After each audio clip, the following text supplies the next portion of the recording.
Well, good afternoon, sir. Good morning. Good morning. I don't have anything higher than that. That's fine. Well, it's also the afternoon, so, Oh, yeah, that's right. It's the afternoon. See, still got COVID brain. Do you know where you are right now? Where am I? Where are you actually? I am in Los Angeles. I am recovering. I no longer have COVID, but I still have I don't feel great, but I'm COVID negative now. I'm testing negative. Yeah, it's been a moment. It's been a tricky beat.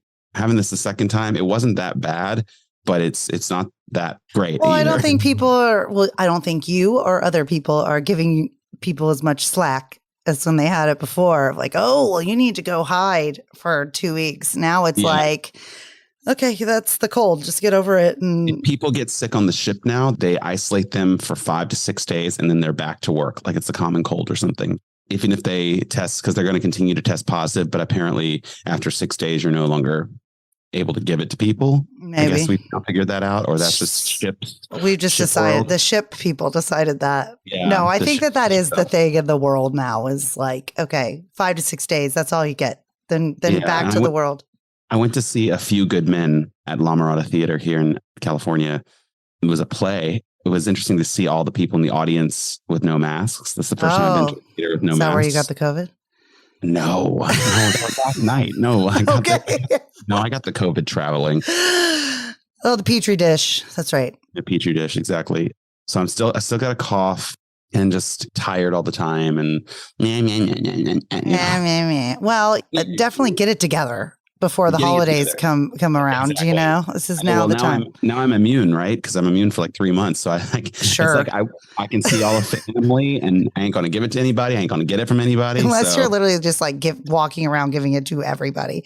It's fine. There's always one. But you're doing great. You're keeping it together. I know you've got a lot going on. What about you? You had a birthday going on, right? Oh my gosh. Is it just me, or does November have 8 million birthdays? It's just something out. Valentine's Day. That's what's going on here. Oh, you're right. Yes. So everybody's not keeping in their pants on Valentine's Day, and then November is just. And they're all Scorpios. All Scorpios, right? Yeah. Which, not a bad sign to have a bunch of. But my daughter, yes, is a Scorpio. And her birthday is technically tomorrow, but we did a big unicorn festival of sorts with the jump castles, the cakes, ordered what I like to describe as 50 cubic feet of pizza that eventually I was just giving away as like goodbye gifts. Like, you take a pizza, you take a pizza. You take a pizza. But no, it was really fun. And for her birthday, we're going to go to Waffle House because that's where she wants to go for her birthday lunch. Look, ain't nothing wrong with that. I love me some. I was like, I don't agree. I don't disagree. Let's go. This seems like the least high maintenance lunch that we could do. When I come to Charleston, can we go to Waffle House? Oh, that is the first place we'll go. We're gonna go. The hash brown moment. Yes, and that just preparing for your arrival in a few weeks. Not even that much longer. So get your COVID in check, please. I know. No more COVID. Yes, we're over it, but. I really do hope you feel better. Thank you very much. And hopefully, let's talk about who we're going to have on the program. Oh yes, today we have an awesome person who is helping so many people out there, and certainly I think helped us today. And think that we talked about this off air, but she's doing things that are, I think, important to what is going on in society right now, and basically couldn't have asked for a better person on this Sunday afternoon when we were both exhausted, because she kept us lively and mindful. So today, I'll go ahead and tell everybody a little bit about who we have on today. Please do. Joelle Maletis is a licensed clinical psychotherapist, trauma expert, TED Ed speaker and author, CEO and podcast host for Switch, as well as Bipolar Girl. For veterans and first responders, trauma impacts them on one of the highest levels, and without the right help can lead to daily struggles interrupting their lives. Due to her expertise in PTSD and trauma, 75% of Joelle's clients are veterans, active duty military, and first responders that she helps overcome trauma in order to live the meaningful and balanced lives they deserve. Joelle also helps those with eating disorders and other forms of trauma.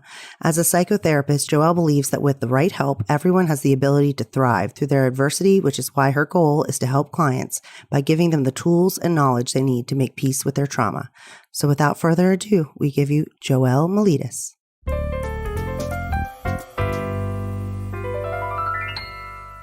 Okay. Good morning. Hi, Joelle. Hi. Thanks for having me on the show. Thanks for coming. Course. How are you doing today? I am good. I'm doing okay today. I went out for a walk this morning, so I feel calm and I don't know, as collected as I can be. Good. You're ahead of all of us, I think, today. That's awesome. Well, we are so excited to have you on today. We've talked to a variety of therapists, but everybody kind of has their own specialties. And it seems like you've got a little bit of a different angle than we've had on before. So that's exciting. But we really just kind of want to start out with you giving us a little bit of background about yourself, kind of where you grew up and how you got involved with therapy as a profession. Oh my gosh. Yeah, thanks for asking. So I grew up in San Francisco Bay Area. So Cupertino, anytime you get your iPhone and it tells you where the weather is, that's so actually true. where I grew up. Forgot about that. Long before Apple. No. Yeah. So and how to get into therapy, I joke and say it's really not a very meet cute story. It was sort of a dartboard experience. I had a lot of trauma, I had a lot of PTSD, was in therapy, had a career-ending injury. I was a dancer by training and did that for 22 years professionally and found myself divorced with a 1 and 3-year-old in Silicon Valley and went, well, dancing's not going to pay the bills. And I was running a university dance department at the time and went, I don't want to talk about Martha Graham. Like, I don't want to lecture about dance history. That sounds terrible. And the economy was good. I'm like, all right, well, let's give this therapy thing a try. And my therapist was super supportive. She's still my therapist after all of these years.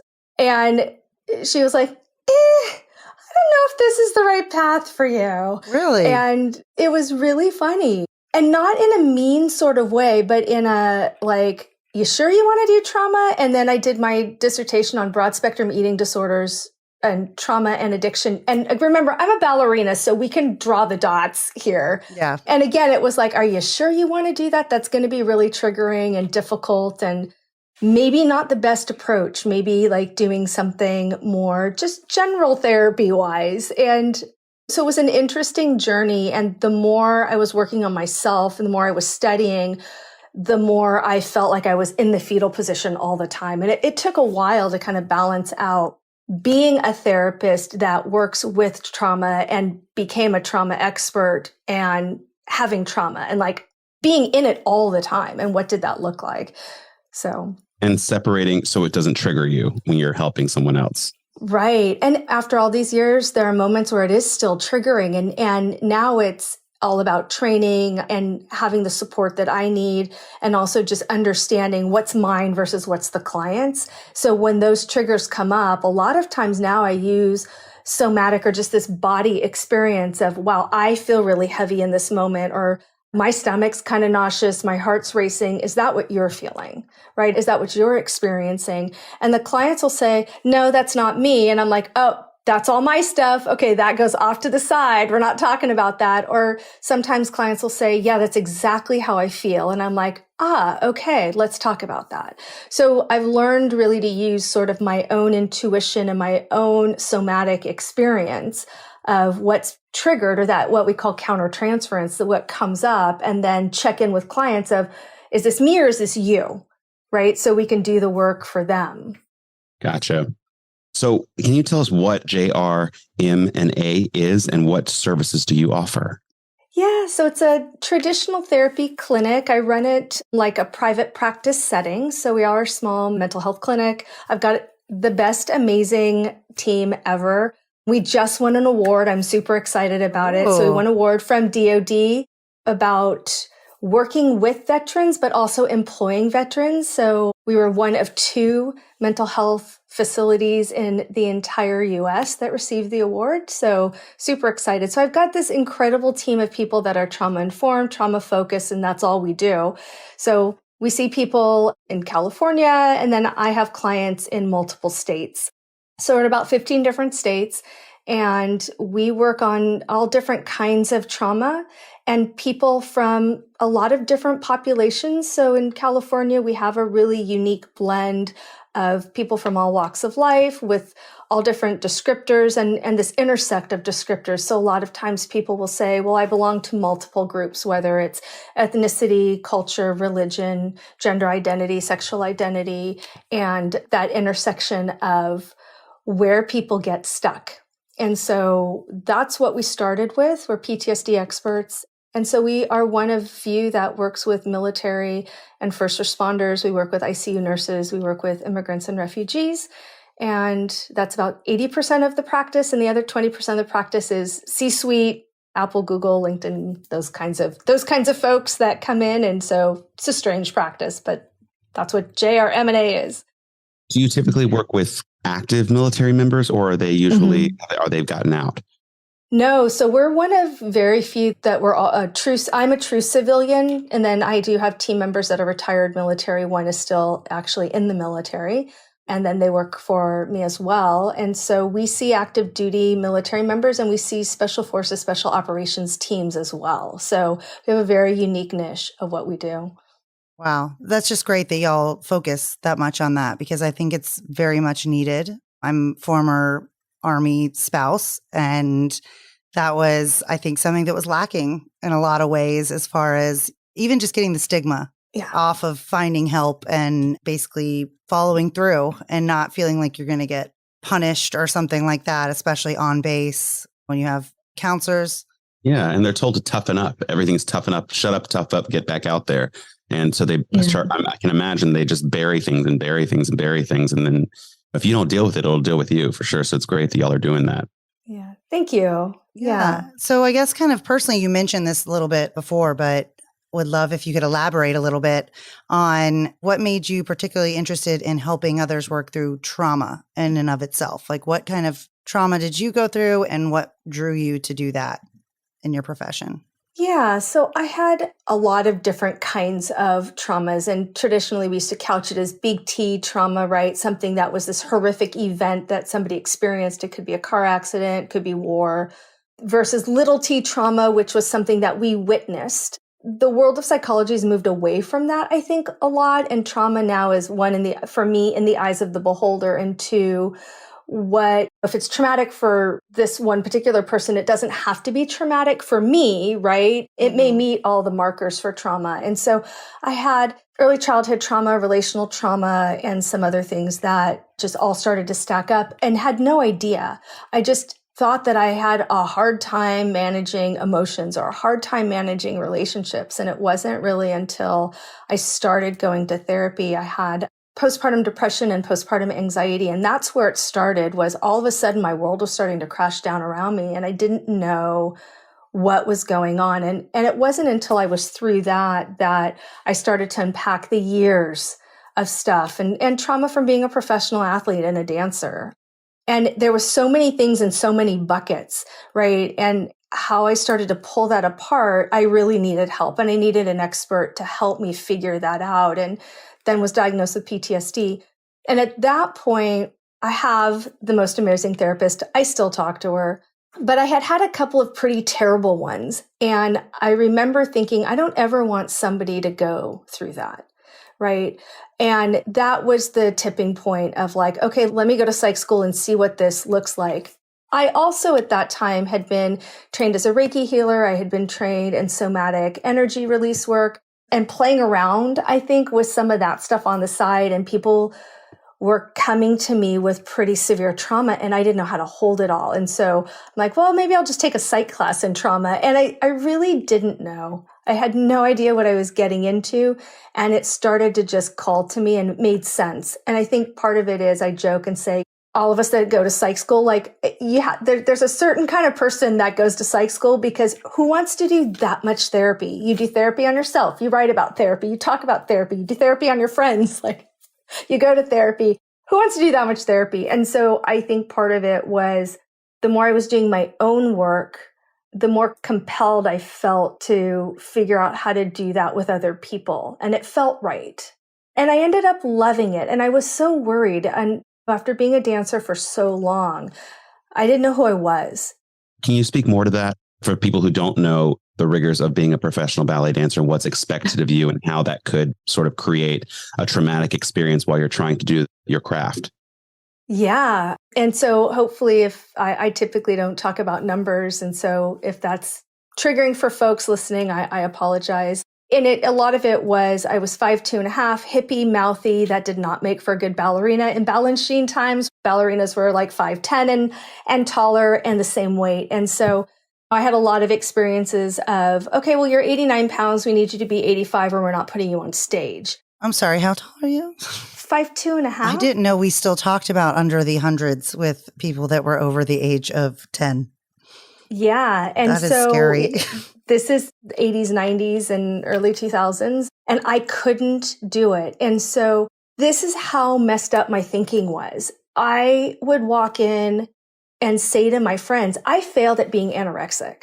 I can't even do that right. Like that was the thinking. And it was, I know, right? Shocking. And part of it was I couldn't do what they needed me to do. And I wasn't that talented enough where I could be that sick and still perform. Yeah. Right. And so I was always skating on, okay, well, my body could not handle being that thin. And so I'd try and get to a weight that I could function at, but then I wouldn't get the roles. Right. So it was one of those things. And my dad, bless his heart, my dad finally said, go to New York, go to LA, make a change, but do something. And the joke was he'd pay for, quote, my dance habit, but I had to go to college. And so I started racking up college degrees because dad would pay for college and I was able to still perform. And so there was a lot of pressure, right? And I felt like I was failing. And the level of perfectionism required in the world of ballet to be competitive, and you're competitive with yourself and you're competitive with everybody around you. It's toxic. And it's hard. And so I didn't realize that counted as trauma, right? I'm like, oh, I'm just a professional dancer. This is what it is. Par for the course. And like, I signed up for this. That's, you know what? That's Yes. probably why Yes, a lot of exactly. military people don't want to have therapy, because they're like, well, I signed up for this. I deserve this trauma. I knew it was coming. And it's not as bad, right? Well, that doesn't compare to somebody who went to war. Yes. Right. That doesn't compare to somebody who was beaten as a child. That doesn't compare. So it was this constant, that's not trauma. Yeah. It's almost like people start normalizing it around you. So it's not supposed to be traumatic. Like you're fine. Just like you're supposed to be fine. Everybody else is dealing with it. And I noticed how you said like you weren't talented enough but is that a talent or is that just somebody being teetering on a full-on breakdown at all times? That they're not doing. I mean, I think we've all seen Black Swan on here. That was it doesn't always end well. So it was good of you to recognize that at the time. So I guess to piggyback off of that, you said you're not good at being anorexic. I know you also now specialize in helping people with eating disorders. So that's obviously something that you struggled with personally.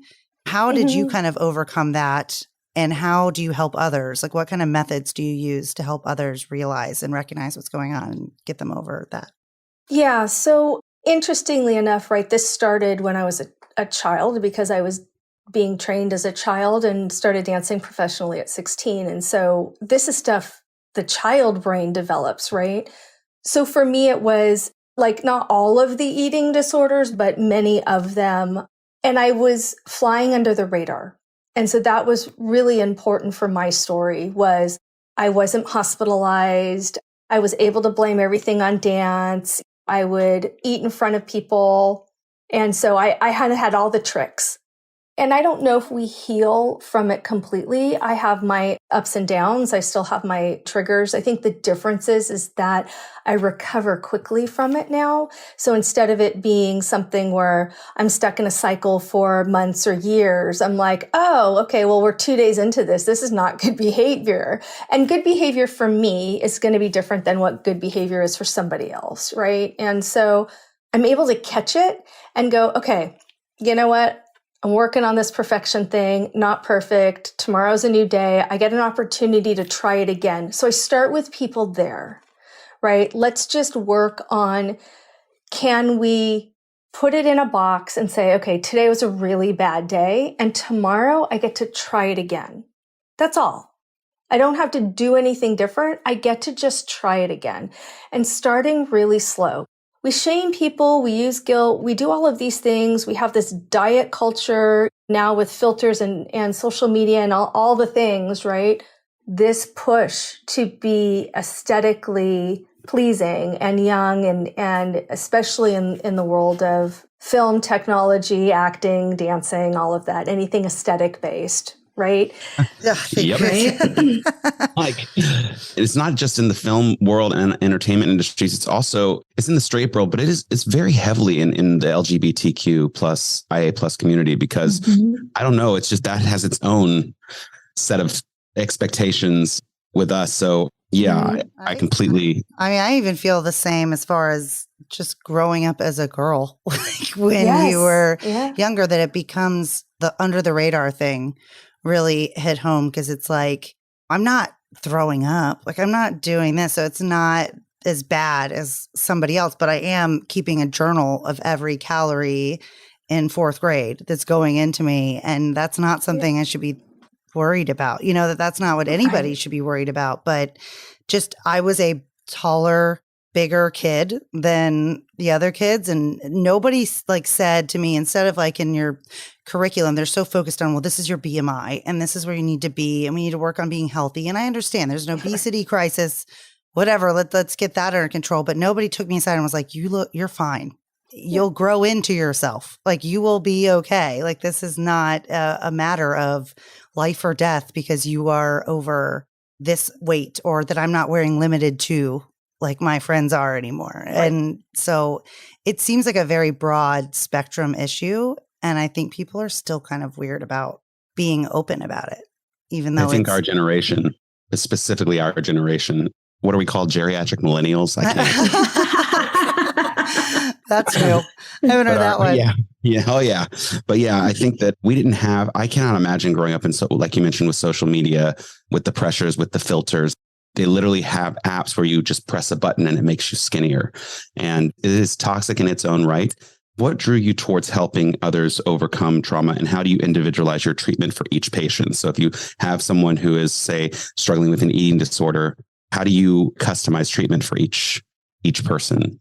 Yeah, I really didn't answer your question before, did I? Let me go back. It's okay. We circle back. We do that. That's right. Let me go back to the eating disorders too, because it's all similar.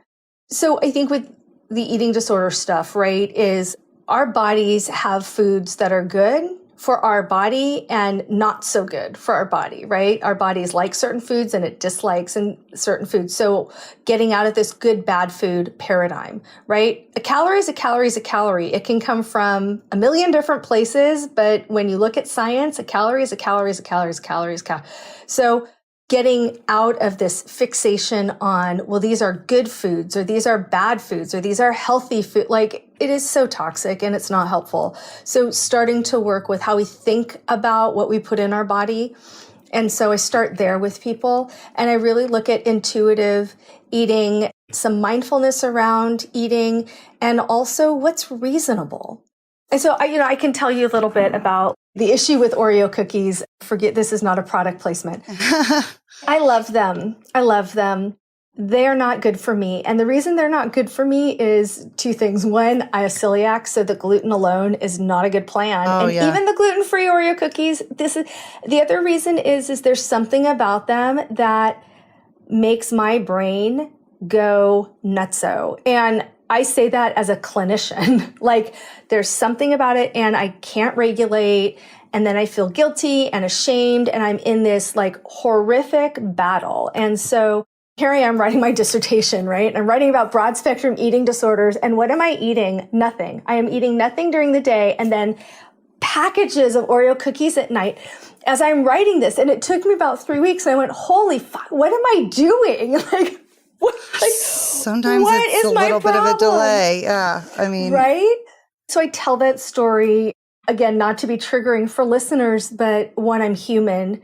2, it is a struggle. It's a real struggle. And then how I learned how to work with that. So first things first was Oreo cookies were not allowed in the house. And when the kids wanted them, I would joke and say, just hide them in your room. Don't tell me where they are and we're okay. Because I cannot regulate. And so part of it was that part of it was self-sabotage. I'd go to the store and I'd start putting them in the basket. And so now I have this rule, which is I'm allowed to do that. I'm allowed to do that. I have to wait 5 minutes before I go check out. Because usually what will happen is by the time I walk around the store with a basket full of Oreo cookies, after a few minutes, it's like, do I really want this? And if the answer is I really want it, then my next question to myself is, okay, why? I know it doesn't make my body feel good. I'm allergic to it. I know it's going to make me feel guilty. I can't regulate. So am I willing to feel those things because I'm going to eat them all? And I have to be okay with that. And sometimes the answer is, yep, because that's what I'm going to do. It's like, okay. And most of the time it's like, no, I'm too tired. I am actually too tired to go through all that shit. Yes. Not just the cookies, but everything. The mental gymnastics of justifying why this behavior for me is toxic. Right. And so I take that and I start with clients and say, does that story resonate with you? They're honest. They'll say, nope. I'm like, okay, cool. Let's work with a different modality. Right. A lot of times they're like, yeah. Okay, cool. Let's work on some skills. Let's work on some of this negative talk. And it's not focusing on food. It is not counting calories. It is not weighing food. It's not determining what foods are good, what foods are. It's like, does this make your body feel good? Right? And most of the time, people are like, no. So why are you doing it? And it has nothing to do with food. It has everything to do, well, there was this one time when I did this horrible thing to somebody, or there's this one time when something horrible happened to me and I don't want to feel bad, right? Food is love. Food is comfort. Food is an experience. Food is all of these things. I love food. I actually have a kid that's a chef, funny enough, but how we have a relationship with food isn't taught, right? Yeah. Oh, you're having a bad day. Here's a cookie. Yeah. Oh God, you're right. Yeah. I mean, I remember teachers did that. I mean, I'm still guilty of it, but it's like, I think what you said about you let yourself do it. Like I've been on every diet possible, Atkins, paleo. I mean, all of it is usually bread is the devil. I know before kind of our generation, it was fat, everything fat, and it was the devil. But it's crazy. Even now, or at a certain point, I basically said to myself, I feel like when I tell myself I can't have it, then that's when I want it. So I just went with kind of, I think it's a little bit what like Weight Watchers kind of tries to do, but there's all the points and there's whatever. But it's like, you can have whatever you want. Just don't go crazy on it. And once I said that to myself, like, you can have whatever you want, just like only have like one, or just try to have just one piece of it or whatever. And it changed like every way I thought about everything. And now it's like, I was obsessed, and I still do love salt and vinegar chips, but I'll be like, okay, I can have the little bag and go crazy. And just then now it's habit. I don't want to grab the big family size bag. It's like what she said before. What's reasonable? Yeah. Like what is reasonable? This is fascinating because my one question is, what do you do if someone cannot get to that one thing that is triggering them to make them go want to eat the Oreos? What if you're treating someone and you ask these questions? Why am I doing it? Why are you continuing to do it if it makes your body feel that way? Why? And they have a block. Have you ever had that where someone just cannot identify what is going on? Most of the time, I think 95% of the time, because if it were this easy, we'd all be doing it, right? Yeah, so true. And I wouldn't have a job, which would actually be great if people were that mentally well, right? If it were that easy, we'd be doing it. It's very painful. And it's like to come to the realization, an example of a couple of clients I've worked with in the past, it's too painful to realize that my mother didn't love me, right? And the way that love was expressed was by feeding me. Or I was bullied by kids for what I used to bring to lunch. We hear this a lot from especially kids that are first generation.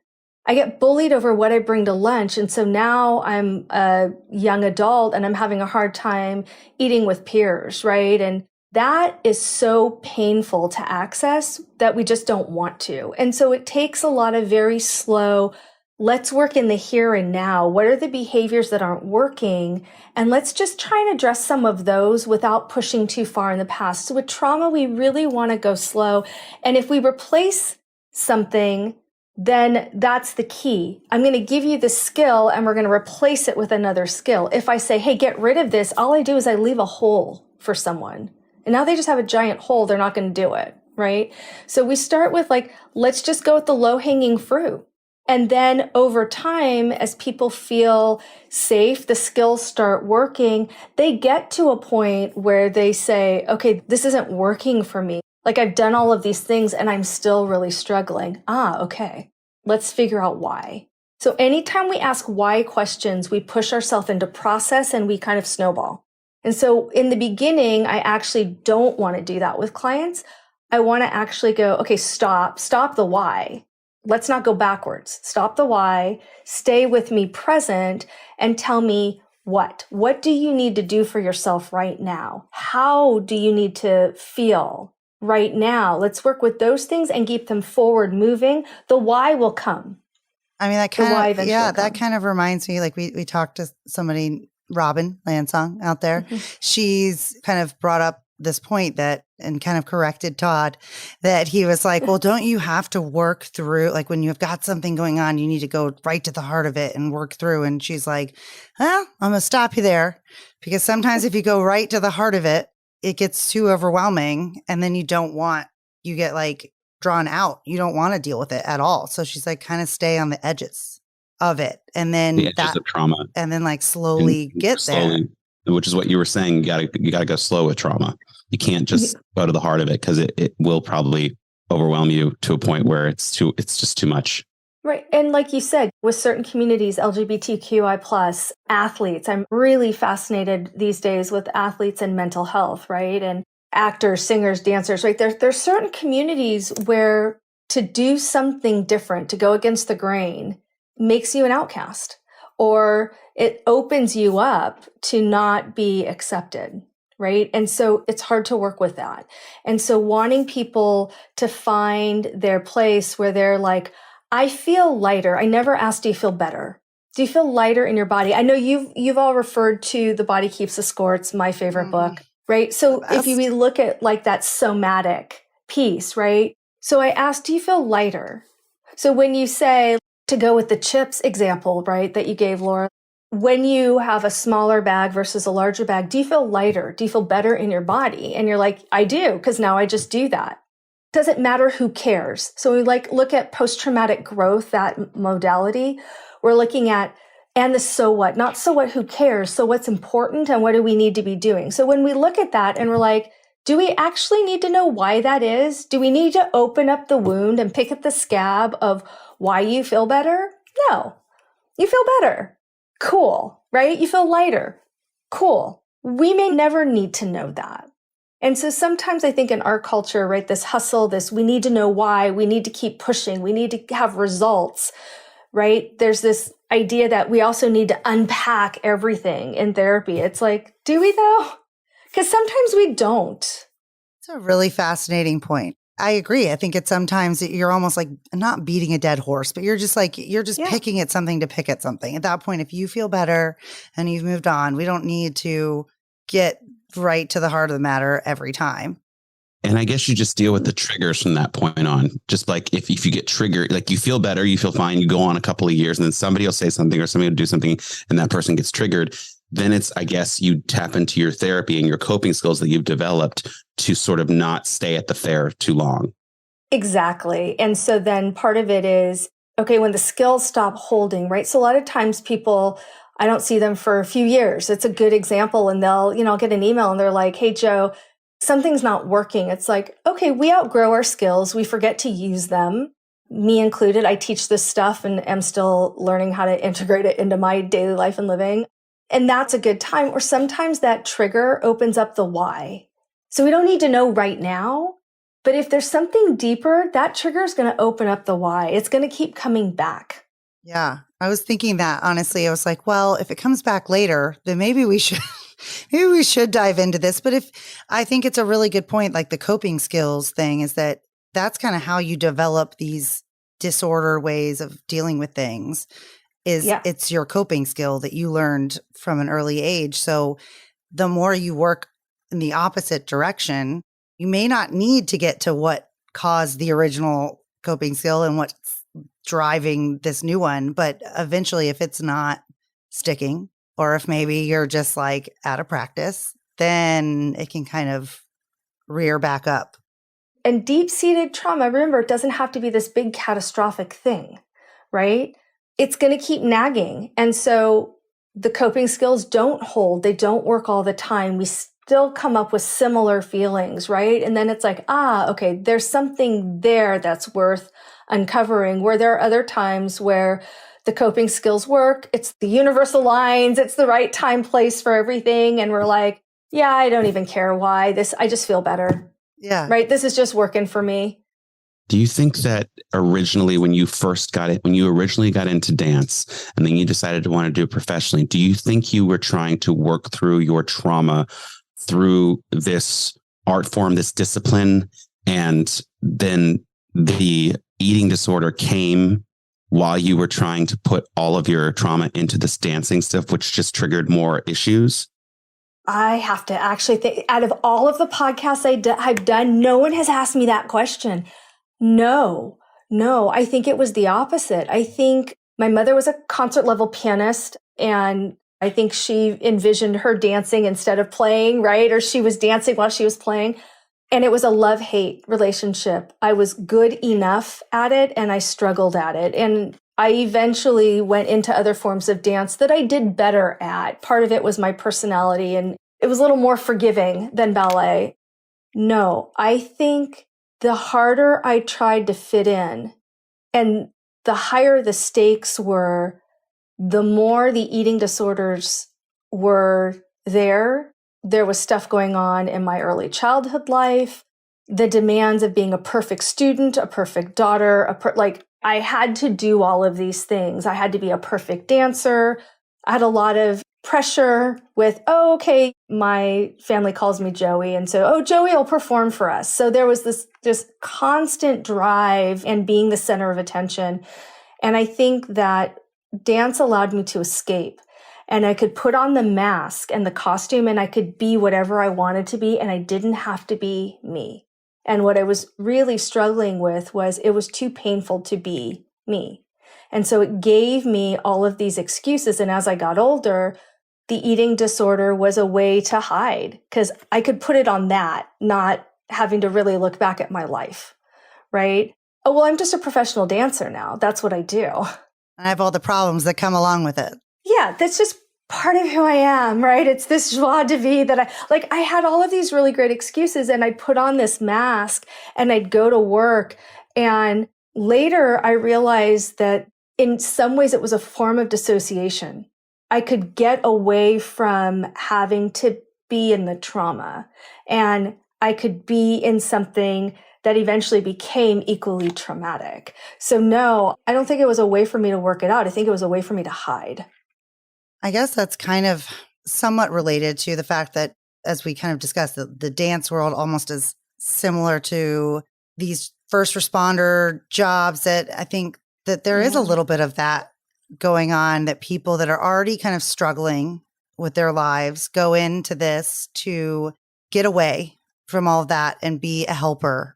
That's their way of giving back to society and not addressing their own stuff.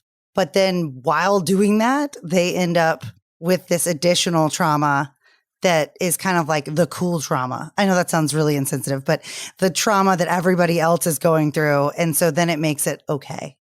So, I mean, that's just a personal observation. I feel like when being in the Army, it's kind of like that tough man and women of, well, I had all this going on in my childhood, but this is who I am now.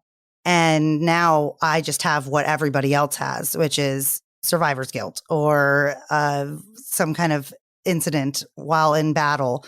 So I would love to hear how it was that you kind of got interested in helping veterans and first responders, and how you can I would love to hear you also explain what the difference between PTSD and CPTSD is and how you treat them differently. So it's kind of a loaded question. Yeah. So I actually had no desire to work with military. I was an expert in trauma and then eating disorders, but trauma specifically. And with that became the study of post-traumatic stress versus the post-traumatic stress de-disordered. And I'll come back to that. And so as I became an expert in PTSD, I got to do TED. That was super exciting, and fell into working with military and working with Tier 1 special forces, special operations teams and military on that level. And my role I've done everything from watching film, reading reports, clearing people to go back to battle, to working with veterans. And so that was not what I thought I would ever do. Interestingly enough, I came from a military family. My dad went to military school. My grandfather, actually, again, grandfathers, uncles, great uncles, right, were in the military. So there was this familiarity of personality type that when I would sit with people who were in the military, I'm like, I kind of get this. It feels comfortable. And it became very comfortable, and it was not easy, but there was something that resonated, even though my story was so different than people in the military and our traumas were different. I got to this place where it's like, well, look, if I can live with PTSD and get through my crap, then you can too. And so I think that's where it started for me, was if I can do it, you can do it. I'm not that smart. I read a lot of books, cool, went to school, whatever. It was just one of those things where that really resonated for me. And I worked with high-level athletes and ballerinas and still do. And then these C-suite people and military, I've kind of got these three factions, and their personality types are really similar in a lot of ways. But it was that resonating with PTSD specifically of like, if I can do it, you can do it. And I think part of it was this ideological place of selfless service. And that didn't resonate with me until I went to school, where I was going to school for a lot of different reasons, and it was really egocentric, and a lot of it was to heal myself. And it wasn't until I started working with other people with trauma that it was like, okay, I get this, right? I understand it in a way because I've been there, even though our things are different, right?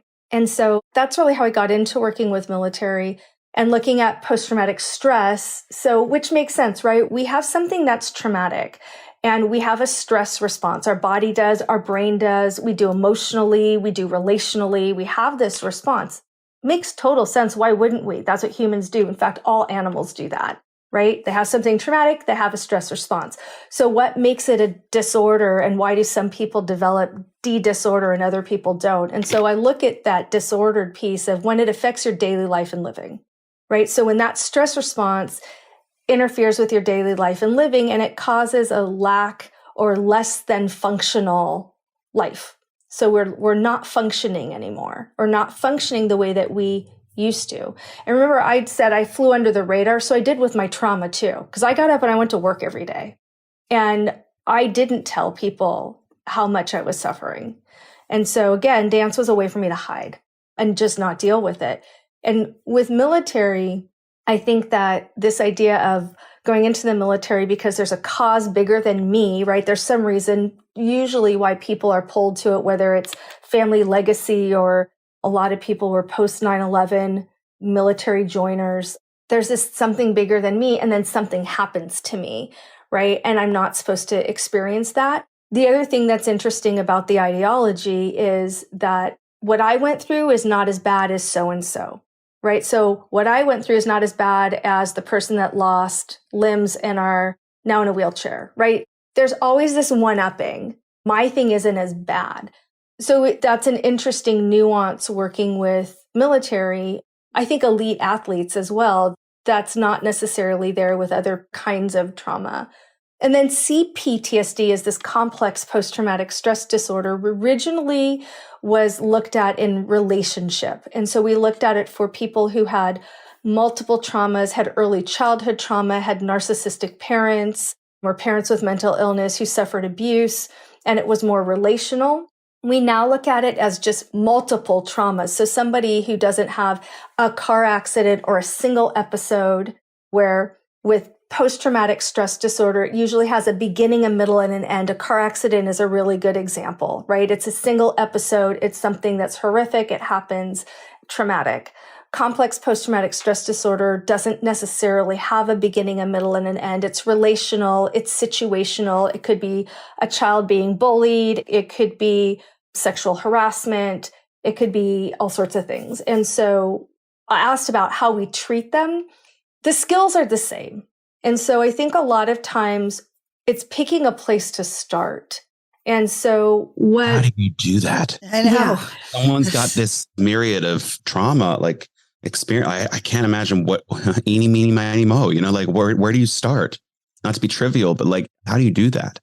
People, they come in the first time, and I heard somebody talk about a comedian, I cannot for the life of me remember his name, say that therapy was like dating, right? You have to find the right person. I believe that. I will tell you, if you have a therapist that you're not crazy about, fire them, find another one. It's finding the person that you trust. There's a lot of great therapists out there. There's a lot of really shitty ones too.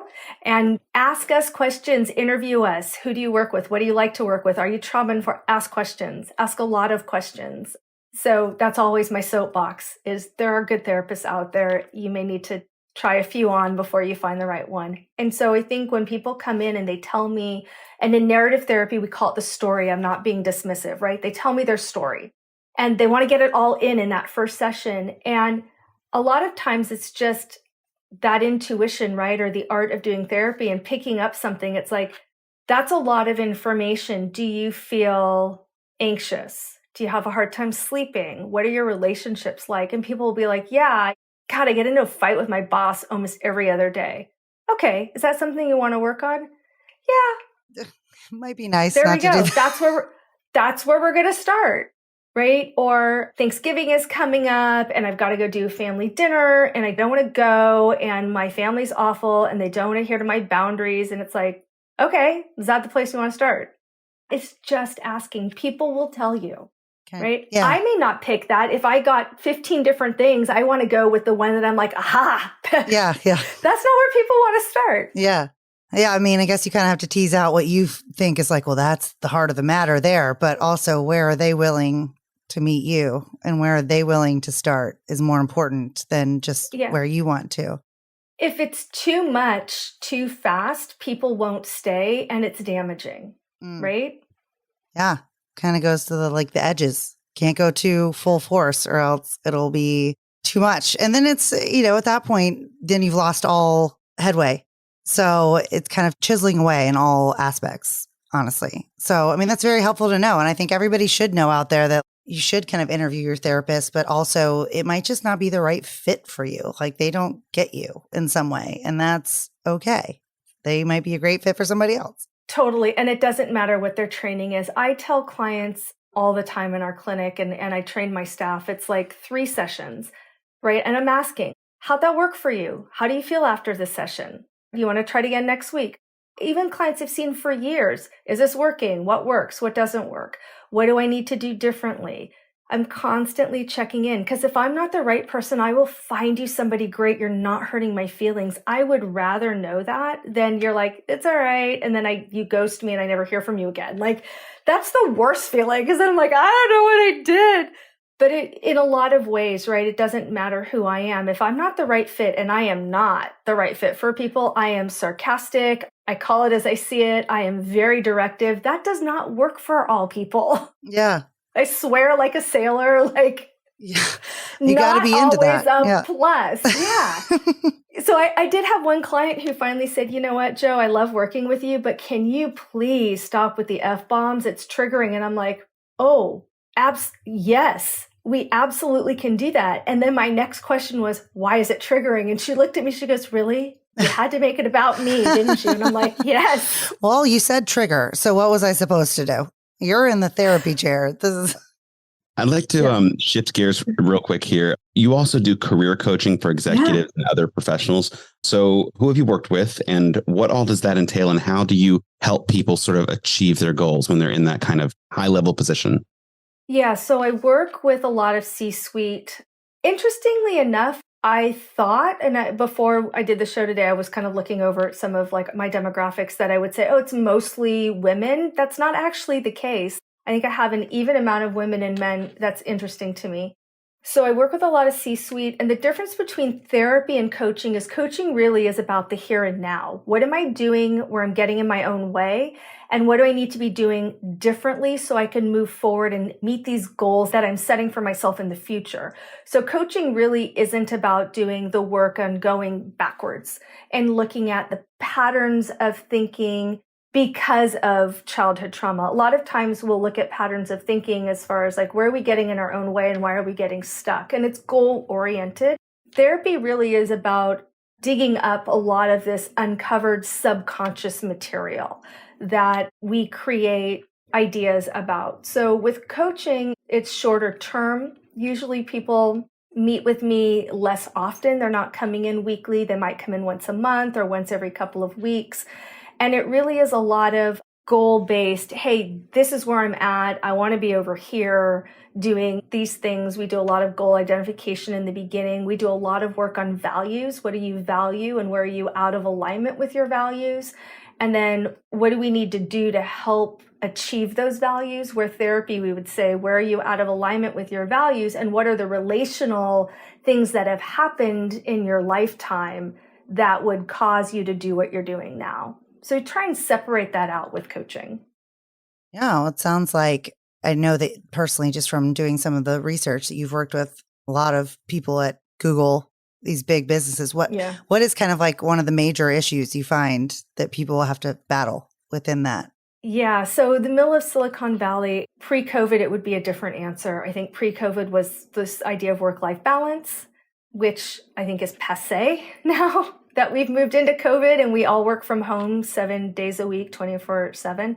So now I think a lot of people that are coming in, and I am in the middle of Silicon Valley, so that's primarily, we see a lot of high-tech people and people that are tied to Stanford and Berkeley and other big universities coming in. And a lot of it is work-life balance, but in a different way of how do I get out of my own way. And a lot of times I think people are really struggling with, now I've got to wear all the hats all the time, where before I could put the mom hat on, take the mom hat off, go to work, put the boss hat on, take that off, come home, put the spouse hat on, right? And it was more compartmentalized. And now it's like, no, I wear all the hats all the time. And I don't know where I show up in that. I don't know how I feel about any of it. I'm not performing to the level that I want to be at. I'm working way too many hours. I'm suffering. The kids are suffering. So it's a lot of that, teasing these ideas out and working smarter, not harder. That has been the mantra for this year. Oh my working gosh. Smarter, not harder. That's my favorite saying of all time. I mean, just personally, I feel the same way as far as once it all blended together. Now you're working from home. It's almost like you're trying to do so many things that you can't do one thing well. So you're just kind of spreading yourself thin. And it's like, well, and I get jealous sometimes of people that they go to work, they have a shift and then they're out and then they don't have like homework, if you will, of like a to-do list to do that night to be ready for tomorrow. And I think that is something that's like, I know you said it's kind of passé work-life balance, but really at the end of the day, that's still what we want. We still want to balance it all. It's just, how do we make that work in a place that it's not as split? And it depends on if you have children, how old your children are, if you are with a partner or not. Like all of that matters. I do a lot of work with women, and it's very interesting to hear these divisions that have been, I remember when my kids were little. I'm now an empty nester. They're 20 and 22. But when they were little, I worked. I worked as a dancer. That is what I did, even with little children. And my friends who didn't work. And this like, oh, the working moms versus the not working moms. Like it was such a thing. And I look back, I'm like, it's absolutely ridiculous to me. We've carried that through, right? People that choose to have children versus not having children, versus having children. There's this, who's working harder? It's a ridiculous commentary. And so some of it is getting people accustomed to, what's the judgment? What's that really about? What are the fears? What's the shame? What's the guilt? And how do we get out of our own way, right? And I'm guilty of it. I'm human. Yeah. I joke and say I'm one of the most judgy people you'll ever meet. But, But there's that piece, right, of like somebody who has children during COVID and everything shifting online was educator, parent, babysitter, playmate, and someone who didn't have children could have been isolated and just completely disconnected from the outside world, right? So it's like, what's better? Neither. Just they're different experiences. And so sometimes that's the therapy work too, is why? Why all of the judgments? Where does it come from? Because it comes from somewhere. A lot of seemingly a little bit of it's like a kind of vicious cycle. It's like a peer pressure thing. Oh, that's what they're worrying about, so I should be worrying about that. And then you just kind of keep, it's like a feedback loop of, well, they're doing that. I mean, it's comparison too. I mean, constantly. It's like the keeping up with the Joneses, but now on like mental health level of like, they're able to keep it together. Why can't I? Right. Because Instagram showed us that, you know, there, right. Just the ridiculousness of negativity. Remember when that was a thing? Oh, right. Negativity was a thing. And now we've gone so far to the other side where now it's this toxic positivity. Oh, good vibes only. Yeah. Like, I know. My gosh. like, no. Yeah. We're allowed to feel shitty. Yes. So like you, we are very passionate here about women's rights and equal opportunity and the LGBTQIA plus community. And we want to send out our heartfelt. There was a shooting at a gay bar in Colorado Springs last night. Yes, still, it's like, when is it going to end? But what are some of the biggest obstacles you believe women, people of color, it's kind of a loaded question, women, people of color, and people from the LGBTQIA plus community face mental health wise today, and how can we help? Yeah, timely question because of the just atrocity of last night, which is why I started the podcast saying I went out and took a walk because I needed to find my center and grounding, so I'm not so angry when I showed up today.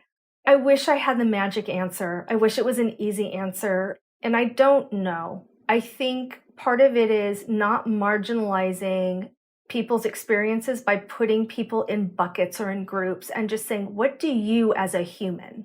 What do you need and how can I support you? Because I want to.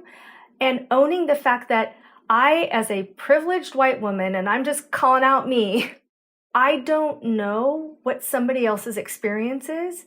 And I want to be an ally. I want to be supportive. I want to lend my voice to that. And I need to be told by that person what they need from me instead of me assuming that I know. And so with George Floyd, that changed the comments and it changed the commentary with being culturally competent to anti-racist. And that was fundamentally important for me as a human. It was important for me as a boss and a woman entrepreneur. And we adopted that platform. Now, I went to a school that was one of the very first that had an LGBTQI plus certification with their master's degrees, and I got one. I'm very proud of that. And it's a community that I've supported as a dancer, I've supported as an educator, and now as a therapist. And taking a different perspective of, no, I don't need to assume that I understand people's experiences. I need to ask, was huge. It sounds simple, right? Not simple. And so for me, that's where it started. And that's where I'm at now, which is, I don't know. I don't know what so-and-so's experience is, right? Sam's experience is. So Sam, tell me, what do I need to know? And how do I provide support that feels right to you? Because Sam's experience is going to be different than somebody else's, and certainly different than mine. Definitely. I think that's a very good way to look at it. I mean, I think if anything, that also humanizes everybody. So it's not just like, oh, well, you're a Black person, so you're clearly going to be mad about this. Or you're an immigrant, so you're going to be mad about that. Like, it's how can we all best assist you during this time and seeing them as people? Because that seems to be kind of the huge divide and kind of what happens with war, of seeing the other as non-human. And I think that we all need to start understanding that we all have the same basic fears and general desires and wants and needs. And a lot of that is just to be seen and heard. Mm-hmm. And that can look different to a lot of people, though. So I really appreciate that message. Like that's Very powerful. 110%. And Joelle is a person and a human and a voter. It is really important to me that I use my voice, I use my vote, and I practice what I preach, and that people have rights and all people deserve rights. And it's hard sometimes to separate out therapist Joelle from human because that's so fundamentally important to me. And so that's why I say I'm not always the right therapist for people. That doesn't match. And being a military psychologist with a certain set of opinions is fascinating, right? Because it doesn't always match. And that's okay. It doesn't have to. And so for me, I start there with you're human, I'm human. We have different experiences. I get that I have privilege. I get it. Yeah. And so I can't apologize for it because that's trite and demeaning, right? That's surface. So instead of moving to an apology, I move to, this is my world, right? Please tell me what yours looks like. Yeah, I think that's very powerful. And I think it goes towards kind of your methods in other ways of, I'm going to tell you something about me and you tell me if that resonates, because that's going to tell a lot more than you just sitting there going, well, this is how you should feel. And this is what you need to do. It's like, let's see where we are on the scale of understanding. And then let's try to get closer.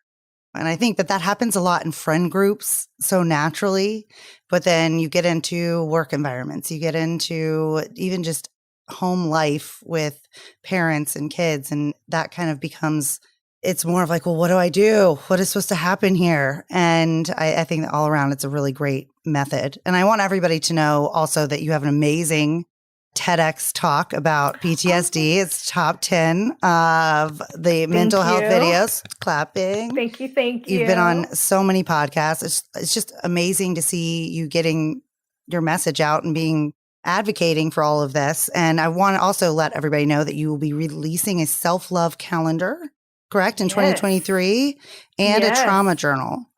Yes. So you got to keep us posted on all that. Oh, look at that. Oh, we get a preview. Oh, man. It's the first preview I've shown. We just got it. We got the prototype. That's awesome. Oh, I love it. It's all skills, just easy, simple skills. No toxic positivity, I promise. Yeah, not good, just good vibes. It doesn't even say that anywhere in there. Well, we'll definitely have links to all of that, including your website, all the resources you have on there. Thank you. And just want to do whatever we can to help get your message out and appreciate everything you're doing. And we kind of have a tradition on this show, though. You may know of it. I don't know. We usually ask a question of the day just to kind of round things out, make it a little bit less intense. And I think we bookended things well with everything else you're doing. So I'd like to know, is there any job that you would never do? Oh my gosh. Okay. Having a kid who, my son's a chef and who has been in the food service industry, I think I would never do it. And not because it isn't noble work. It's because people treat the food service industry personnel so awful. I think I would end up I would cry. Ugh. I would just probably be in the corner crying.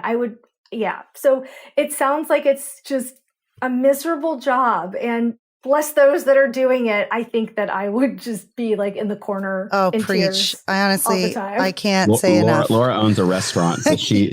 I know. That's why I'm saying that. And the customer is always right. So even if you're crying in a corner, it's your fault. So no, people are preach. so mean. The expectations are just out of control. It's like as I if was you were a bartender and server for years. It's the worst. I mean, people treat you like you're subhuman. It's like we're forcing them to eat the things. It's like, you came here, you did this voluntarily. You came here, you wanted to eat food. That's all we're doing. I don't understand why this is so problematic. Are you so upset? What is triggering you right now? Right? I know. I would probably end up doing therapy. No, it's so funny. I will tell you that when I'm like working with people that are having issues in relationships and especially dating, I'm like, okay, forget this, meet somebody at your favorite coffee shop, fill in the blank, right? No, you want to go for dinner. Even if you pay for dinner, doesn't matter. You want to see how they treat good point. the people that are serving on you. Because if they are rude to the service sector, they are going to treat you like crap. Yep. Yep. You heard it here first, people. Yes. Yes. I even if I wasn't biased and in that environment in and of itself, I think that's really great advice. I think that's like one of the big red flags of a narcissist too. So, Right? just stay away. Stay away. If they're mean to those people, it's, I appreciate They're that gonna answer. be mean to you. Yeah. Yeah. So again, not a noble work, just It's hard, a thankless job. I'll tell you that. a thankless job. Yeah. Joelle, we cannot thank you enough for coming on the program today. It's just been such a joy, and the work you're doing is really, really, really helping so many people. And I'm just excited for you and all the things that are happening for you and your business and your work with everybody and with veterans and first responders and LGBT. I mean, you're really, really doing some great, great things for humanity. So really, really kudos to you. Thank you for coming on the program. Thanks for having me. Yes, thank you so much. And we hope you have a wonderful rest of your afternoon. And we will be looking out for the self-love calendar and a trauma journal, because I think we all could use both. So Thank you. All right. Have a great day. Thank you. You too. Bye. Hey, what'd you think? Oh, I thought she's just so lovely and so smart and so on the current moment. She's very, very, very insightful. I found her very easy to talk to, very personable. I can't say enough good things. I mean, being a former professional dancer, she felt like I didn't say this to her on the podcast, but she feels like a friend, because I have so many friends who are professional dancers. So it felt familiar. I found her to be very open. Yeah. I didn't know if we were going to be able to kind of get into the things that she had been through, instead of kind of like the therapist, Joelle, and then the person, Joelle. But it seems like, and I really like this, is like my kind of therapy of the relatable, like saying, and I'm kind of guilty of it sometimes, of doing that too much with people, like, oh, well, I've got a story that, like, I'm not trying to one up somebody, but just be like, oh, I know how that feels, because this kind of thing happened to me. And it seems like she uses it in much better ways than I probably do. But I just like that she doesn't try to be anybody else but herself. And she's very self-aware. Yes. And it's clear that she knows how to treat people. But I did like the fact that she owns the fact that she is very direct and very, Cusses like a sailor. She cusses like a sailor. That made me laugh so hard. But it's good if you're dealing with veterans. I mean, then they feel a little bit, I can kind of say, I don't want to put everybody in a bucket, but I will say that's more of a cussing demographic than others. Yeah, she's the real deal. And I love that she still is also working on herself. And it's a constant. She reminded, just because I'm a therapist doesn't mean I don't have triggers, doesn't mean I'm not a human, and that things don't still come up for me. And yeah, I just found her fascinating. And I found her very, like I said, very easy to talk to, just very, very, very sweet. And we didn't even get to all the questions. I know. I feel like we skipped over so many, because she had such good answers for so many things. And if it weren't for time, we would have talked forever. But I think that she is addressing a lot of the main issues that are going on in our society right now with people. That part. And I think that, as much as every other therapist is doing a fantastic job as well, we're not putting anybody down, but I like her target issues, and they're very contemporary. And the fact that she has a niche and works with veterans as well, and first responders, and like specifically, and has a whole company that sort of is trained with that. It's so necessary and it's so needed, especially people who have been off to war. And I just think she's pretty great. Yeah, I like her. We'll have you. Thank you, Joelle. We will be looking forward to having you back for sure. No, wait a minute. I want to ask you. Wait, you have to do the question of the day, though. Oh yeah. No. Okay. Yeah. So let me ask you. I'm going to ask. No, okay. You asked me. Okay. Sorry. So, is there any job that you would never do? Because you have 15 million jobs. Yeah. So. What's funny is I probably have 15 million jobs that I would not do, but I'm going to try to narrow it down. I'd say number one is air conditioner repair person, because you know that when you're going to do that, it's not going to be a cool job. It's going to be hot. It's going to be very hot. And you got to be crawling under people's houses, over, around. In the attics, and you don't know, oh, there's a living thing right there. What is going on? And they're hot, so they're mad. I mean, everybody is mad, and you never can have good news other than I fixed it. And that was even a labor of intensity. I wanted nothing to do with. You're right. So the customer's mad because they're hot as hell. And then you get there and you're like, oh, I don't have the part for this. Yeah. You're going to stay hot. Oh, what a horrible job. Yeah. And then you just got to like run away and hope they don't get mad at you. But you will always have a job. That is true. That is true. Okay, there's a silver lining, but I'm still never going to do it. Especially in Charleston where it gets hotter than hell. I will say it's very specific to Charleston. If you're an air conditioner person in New York, it might not be as bad, but still it gets really hot there too. So worse. So what's the job you would never do? Wait for it. I would never be a gynecologist. Oh, interesting. No, thank you. No, thank you. More power to y'all. That is great. The gynecologists of the world. I mean, I cannot imagine every day. Look at the hoo-ha. The hoo-ha. It would just be. Nope. No, things you would probably see. I mean, it's not like in a fun way. I couldn't unsee. Yeah. Yeah. I mean, I don't know. I can't, as a woman myself, there's got to be some weird stuff out there. I thought you were going to be like, I can't be an attorney or something. Try to like. No, a gynecologist. Yeah. Gynecologist seems, I think that about dentists though. And that seems less gross than a gynecologist. I could never be a gynecologist or a proctologist. Oh gosh, yeah. Now I've agreed. Add that to my 15 million jobs I would never do. Oh, basically anything body wise that let's just say, things are moving through. I don't like it. It's too much room for God for things to go bad. That says about me, but nope, I'm good. I think that you went into the right things. And I agree. I don't think that's a great job either. Now I want to change it, but I also stick by my air conditioning repairman. Air conditioning. That's great. It's actually great. He's mad. Yeah. People are mad. It's just, at least a gynecologist, they might be grateful for what you're doing. Yeah. It's not a thankless job. Like, thank you for these antibiotics. I will now see myself out. Oh God, I just hit the microphone. Sorry. Okay. Well, you have a wonderful, wonderful rest of your weekend. Joelle, we really can't thank you enough for coming on the program. Yes, thank you so much for taking time out for us. And I'll put all the links to all the stuff. I'm telling you, she's done some really good interviews and her TEDx talk is really great. I'll put that up too. And again, just thank you, Joelle. And as always, lovely to see you, Todd. You too, Laura. I'll see you next week.